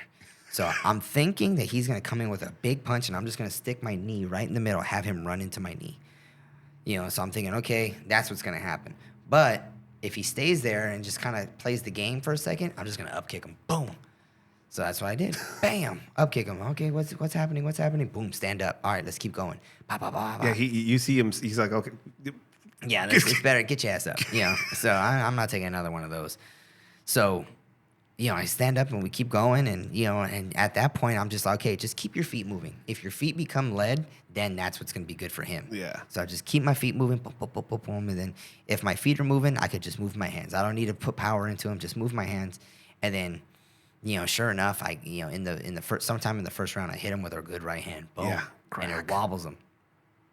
And then I'm like, oh shit, this is my chance. I could finish him, and then I close the distance, and then we end up finishing the round on the fence. Yeah. And at that point, the live odds just completely change. And then all of a sudden, now it's my fight. You could feel the change. Yeah, so all of a sudden the tides are changing, and I'm looking across the cage, and he's kind of leaning over, and he's coming up, and he's breathing heavy, and I'm just that's it, just eyes completely focused on him, and I hear my coaches, and the information's going in, and and I'm just focused, and you go out there, and now you're in a flow state, and you're just pop, pop, pop, pop, pop, moving, pop, pop, pop, pop, pop, moving, and every now and again he gets a couple on me, and then I'm just, okay, come out, recircle, come back out, and just that over a progression of just him just not giving up, but me just not giving up either, but I'm landing the cleaner shots, I'm landing the better of the striking, and I'm just going for it. Crack. Just over and over again, and at that point I don't even feel pressure on my hands, not like I'm going through them, but I just constantly moving my hands, boom, boom, boom, boom, boom, boom, boom, boom, boom, and then ding, ding, ding, the bell rings, and all of a sudden, I hear the crowd, and I'm looking around, and at this point it's starting to sink in. Oh shit, you won in the UFC. People see now. People can see now that the body of work that you've done. So far. All of a sudden, I look at my phone, and it is just blown the hell up. Explosion. It's. I'm just like, oh, crap. Now I'm gonna have to go through all this shit. And here's the thing, I I appreciate it, and it's an amazing feeling. Yeah. At the same time, I'm a lazy person. I'm just like, damn, I gotta go through all these. You economize Yeah. your energy, so you just you just major upset to somebody. Their odds are not in your favor. You win. You have this body of work behind you, but some people are just finding out about you now because this is UFC, and a lot of people just watch that. Yeah. You get questions afterward, like it's like, who are you? Like, Yeah, like where the hell did you come from? And it was funny too because I remember going to the press conference in the back, and people asking me like, oh, just different questions, and I remember just thinking to myself, listen, guys, I told you, for the most part, these MMA analysts aren't MMA analysts. They are UFC analysts. Yeah. They report on the UFC, which I don't demonize. I'm like, hey, if you're contracted by the UFC, you're getting paid by the UFC to follow UFC, then that's what you do. Yeah. But if you have a show called MMA Uncensored or MMA this, MMA that, I'm thinking it's about MMA. Yeah. Not just the UFC. It's an ecosystem. The UFC has done a great job, and they are the gold standard of promotion. Yeah. They do the best at promoting, and as far as from the shows that I've been on and the travels that I've done, they do damn near the best of taking care of their athletes. When I get there, they want to know what my weight is. That way they can plan my meals out. That way they can do everything they can to make sure that I make weight and I fight the best that I can, and that's great. Yeah, it's one of the best shows on earth. I mean, the entertainment aspect, also of just creating an entertainment combat-based event. Yeah, absolutely. But to suggest that, to insinuate that they are the only is wrong. Yeah. You have ONE FC, you have Ryzen, you have M1, you have ACA. There's so many events out there that these people can these people can draw on just for entertainment value that nobody is doing. So these MMA reporters that wrote me off as just Barcelos is going to walk through him because he has better wrestling, better striking, better this, better that. I'm like, according to who? Yeah. Like I've been fighting undefeated guys across the ocean. I've been fighting these odds that for a very long time, and I've been coming up on top mostly. Sometimes I lose, but coming up on top. So you find your window, and you not only go through it, but you break it. Yeah. So. The reporters are asking, did you come in with your chip on a shoulder? And I was like, no, it's not a chip on my shoulder. It's just, it is what it is. Like the only chip I had on my shoulder is that I was born ugly. If I was more handsome and I could dance, it'd be easy. It'd be easy, but no, you had to fight for it. I had to fight for literally. it. Yeah, literally. So fight for it. Now that I'm here, I'm here. And then, it's funny because I remember, making the day before we're making weight. Brandon Moreno fell on that card, and he was fighting Figueiredo. And Brandon Moreno actually had a lot of training partners and people that he knew fighting on that card. And I guess the UFC wanted to put a lot of Latino fighters on that card because we were in Anaheim, so close to Mexico, and they were like, we're gonna put a lot of Latino fighters and try to get people in here. Yeah. So, sure enough, Mexican fighter goes up, and then all of a sudden to weigh in, everybody's, just everybody's clapping and cheering. And then a Brazilian guy comes up, and then you hear the polite claps. Yeah. Clap. And then Mexican guy goes up, everybody's going crazy. Another an American guy goes up, polite claps. And I was like, you know what? I want a good clap. I think I deserve a good clap. But nobody knows. I'm half Mexican, so I go up there. I weigh in 135. All right. Oh, and then they clap, and then I go arriba las Chivas, and everybody kind of looks at me like, what the hell? And then sure enough, afterwards, hey, wait, eres mexicano? I was like, mi pa's de DF. Oh, okay. ¿Y le gustan las Chivas? Pues, él le gusta el UNAM, but I like los Chivas because of Nacho Vasquez. He had long hair. So at that point, people are like, oh, he speaks Spanish. And the kind of word gets around. And then now, right after the fight, I go do these press conference interviews, and then this other guy comes over, hey, you're going to do ESPN Deportes with me. So I hope you're caught up on your Spanish. And I was like, oh, well, I'm going to do my best, bro. He goes, well, if you can't, then just say it in English and we'll translate it. I'm like, all right, cool. So at that point, my lady, she goes, you need to practice more of your fucking Spanish. I was like, yeah, you're right. So I started practicing more and everything. So, at that point, it's like, oh, all of a sudden I'm getting messages too. Hey, you speak Spanish. Hey, you're this, blah, blah, blah. You grew up in Southgate. De veras, way? Yes, de veras. Other people come to my bar. Where do I know you from? Yeah. I'm like, bro, I don't know. For me, I'm still unknown in Southgate. In my head, that's just where I'm at. So when people come up to me, it's like, hey, where do I know you from? Bro, I don't know. Like, I don't know. I don't think I owe you money. Yeah. Whenever people say, hey, where do I know you from? I think obviously I think about Southgate. Where do I know you from? Who do you know? Yeah. Where are you from? Yeah. It's a different thing than asking somebody. Yeah, it's a different thing. Like, you can ask somebody normally, hey, where are you from? Oh, I'm from X place. Hey, for me, it's like, where are you from? I don't rep nobody. Like, I don't know what you're talking about. The defenses come up. Yeah, it's like, nobody. I'm just going to school, or I'm just going to work, or where are you from? Nowhere. My mama. That's it. What was your after party like, as far as how did you celebrate that? So after the fight, of course the UFC goes, all right, go away. I didn't even get to watch the other fights, but I was like, all right. So I go and I shower up, and I work just down the street, so I go straight to work. And holy shit, that's right. This is Anaheim. Yeah, just go. You're okay. Yeah, I go to downtown Fullerton, and that's where I work at this place called the Bowery, and the bartender. Yeah, as a bartender. Yeah, and I just go and I show up, and the entire place is packed. Wait, what? The same day? The same day. Yeah, the same night. My hair is still wet, from taking a shower. So you're there, you do the press thing. Yeah, they'll let you go. You just I guess I'll go to work. So I go over there, and what was funny is that, like, everybody, as soon as I walk in, everybody is shitting their pants. Oh, hey. And mind you, it's the entirety of downtown Fullerton. They all know that I work at this spot. Yeah. And I've been there for a few years, so people know that, hey, this guy Vic, he fights. Oh, okay. Oh, he fought in the UFC tonight. Oh man, we're gonna put it on the TV, because I was the headliner for the prelims, so it was free. Yeah. So they just watched you. So yeah, so my bar watched me, the bar next door watched me, almost every bar in downtown Fullerton was watching me. Yeah. Because either we have regulars that are just barflies around Fullerton, or the bartenders know. And my boss has been around downtown Fullerton for a long time as a bar owner, as a patron. So he knows a lot of people, and a lot of people know him. Yeah. And because of that, they know me.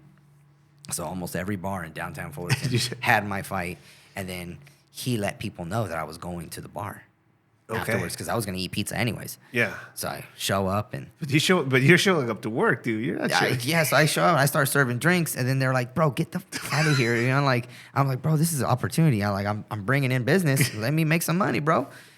He's like, "Bro, get out of here. Just go eat some pizza." So I was like, "All right, whatever." So made some money, and then ate some pizza, hung out for a couple hours, and hey Vic, let me get a picture. Cool. Hey Vic, let me get a picture. Cool. And then that fades a little over time.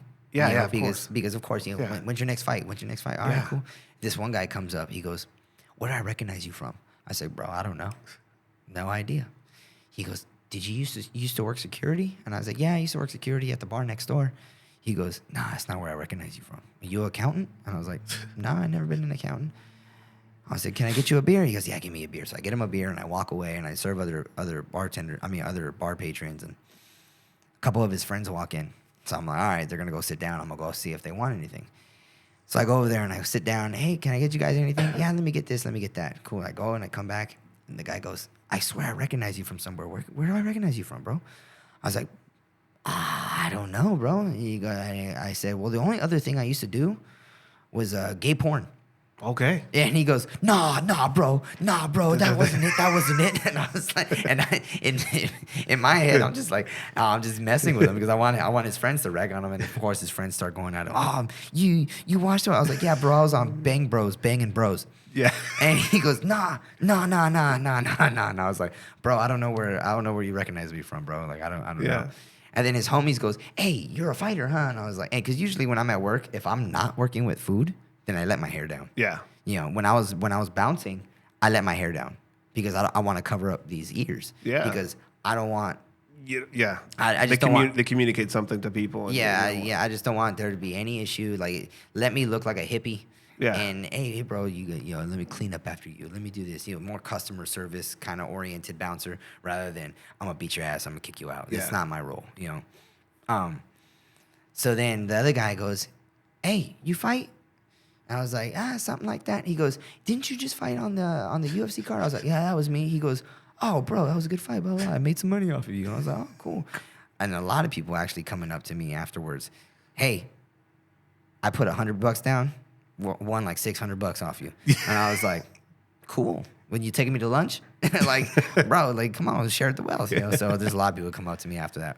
Hey, I won a lot of money on you. I won a lot of money. Okay, that's cool. Appreciate it. My homie said to put some money down on you, and that's what I did. So, all right, cool. Yeah, cool. But after that, after the initial fight, that's when it all kind of settled in. Yeah. Where I was like, yo, like I was just in the UFC. Like I even made sure that right after the fight, I'm looking around and just seeing the crowds of people, just seats filled and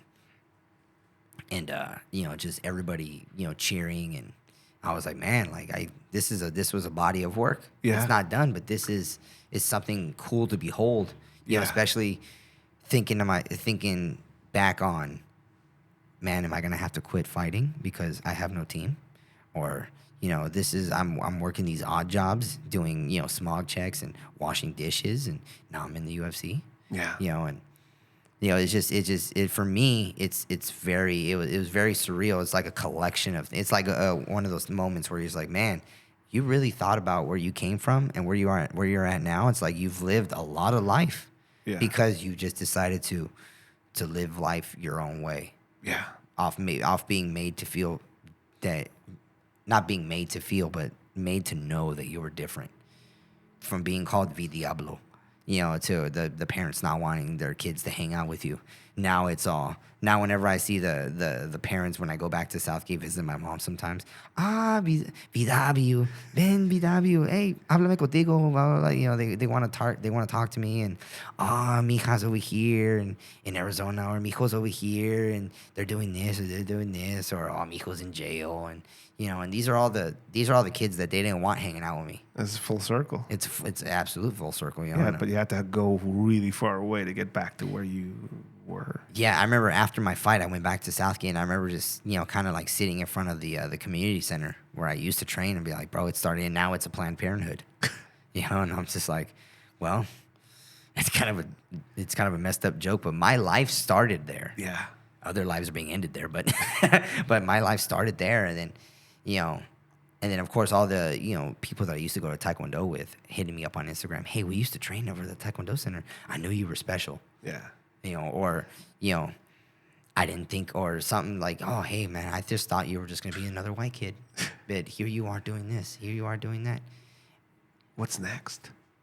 I mean, you're pretty much. I think you're one of those individuals that just kind of like basically crosses whatever river is in front of them, But so right now is just continue fighting. I've dedicated my life to martial arts in such that, I even impart onto the amateurs where I'm just like, listen guys, I know it's not easy living at your mom's house till you're 28, 29 years old. It's not easy, but I tell you what's harder. Making it as a fighter when you're out on your own. Yeah. It's fucking hard because you got rent to pay. And then you start messing around with these girls, and you get one pregnant, and then she has a baby. Now you got to work to make rent, feed the baby, and doing all these things. So it's not always about what you do. You can train 3-4 times a day, but if you're tired, all those 3-4 times a day, you're not actually you're training at 60% of your potential. Yeah. It's not going to be great. Make sure your ass is in bed by 9 p.m. With the lights off and your face out of your phone. That way you can go to sleep, so you can wake up early. So, for me, I've scheduled my life that way. No, I'm not going to go out. No, I'm not going to do this. I'm going to bed by 9 p.m. Oh, let's go here. All right, cool. As long as I'm out by 9 p.m. No booze. No booze, no drinking, no drugs. Saved me a lot of money, but also it saved me a lot of pain and possible heartache from, maybe getting addicted. Yeah. Costing me rest. costing me just things that don't have a dollar value, but have value in the future. I even tell a lot of fighters all the time, like, if I were to pay you to come in early, if I were to pay you $1,000 or $500 just to be here 15 minutes early, how often do you think you guys would get here 15 minutes early? I know a lot of them are like, well, shit, I'd be here fucking half an hour early. But it's like, bro, like, how come you can't come in 15 minutes early to do a little pre-warm-up or to drill a little bit before practice starts? That way, you can have that extra time to not get injured, because, I mean, if you want to think about it, there's a lot of people that just, I want to be in the UFC so bad. I want to be in the UFC. I want to be in the UFC. Well, I'm thinking, screw that. Like, the UFC is a great organization. But if you think about, I only want to get to the UFC, I'm in the UFC and I'm telling you right now, it's great, but it's not the end. Yeah. Like, what about being the best that you can be no matter where it takes you? Because that will translate to everywhere. Everywhere. There's a lot of fighters that went to the UFC, didn't do shit. Yeah. There's a lot of fighters in the UFC right now that haven't traveled anywhere. They haven't lived life like I have. I'm fortunate that I got to go to Japan. I got to go to Russia. I have all these stories in my head. But none of that was part of the UFC. There's a lot of fighters in the UFC that have traveled the world. Pedro Munoz, Donald Cerrone, all those guys that have traveled the world. So it went hand in hand with them. Yeah. But there's not a lot of fighters that got to travel the world like that. So, That's something that that's you. I mean, I guess in a lot of ways, Josh gave you that experience, that process to. One day, can you see yourself turning into a? I don't know. A teacher yourself? It's funny because I've thought about it. I don't think that I could be a coach in my own sense, only because I know the hard work that goes into it. Yeah. But I do see myself as being the head student, for a long time, because of course, I want my coaches to live forever, because I want to learn as much as I can off of them. Yeah. That's just not how life works. Eventually, they will pass, but they will also, or maybe they move away, or maybe I move away. But life is going to separate us somehow. So I'm going to have to continue and teach their lessons. But I don't want to be head coach. Yeah. If in my world, I figure I want to be the old guy in the room, helping teach the younger guys while my coaches are still the head coach. I can be a leader in other senses, but for me, it's like I always want to be the fighter. I always want to be competing. I think that's what makes the best teachers, the reluctant ones, Like in my end, like I do my thing. I went through a lot myself, a lot of experiences, and they say that those that can't do teach, and it hurts. Sometimes I can't be out there doing what I used to do, but I know that there's not a lot of people out there with my experience, and I think we end up in a place where we realize that this weight of experience and of processes and of a need and a want to not have other people go through the same bullshit that we went through, and kind of how to guide people through that. Yeah. I think in the end, that's a pretty good place to end up, Yeah. It's not a bad place, but there's always a struggle because, once you're a fighter, that's where you want to be. Yeah, it's funny because I remember even telling my girl, I was like, listen, when I do finally retire from professional fighting, I'm gonna need to do something, because and this is my mama's side coming in. You can't bring in a hunting dog. No. Yeah. If that dog is used to hunting, it's got a schedule. It's got things that it's used to doing. Also, you try to bring it indoors, it's not going to be a lap dog. So I need something to do. Yeah. So that's why I wanna stay in the gym. I want to continue to train. Even if I'm not fighting professionally anymore, I still need to be in the gym, because if I wasn't, well, maybe I would have been I would have been something else with high socks and baggy jeans and shit. But I think you're not there yet. Yeah. You have some fights ahead of you. I could see that you still have some faces to crack. Yeah, I mean, still have some surprises ahead of you. I I've can been feel fortunate. I've been fortunate to even though I am 35, I don't feel 35. You don't move 35, man. I see that. I see the work that's gone behind you, and I know for a fact we should expect great things from you. Yeah, I hope so. As soon as I heal this broken thumb, Jesus, hopefully they can cut out whatever bone spurs or bone chips are off in there, and then get back to it. Thank you for coming out here and having this conversation with me. Thanks for having me. Vi Diablo. La Mangosta. I got so many nicknames. My dad calls me El Monstruo. Josh calls me La Mangosta. Yeah. The parents around call me V Diablo. Yeah, my mom calls me VW. Yeah, I think a lot of people should wear some devil horns for your next fight. That would be legit. I'm gonna do that probably. Awesome. Thank you for coming out, man. This was a fucking great conversation, and thank you. Thanks for having me, man. Anytime, bro. Anytime you're over there, we can train too. Fucking A.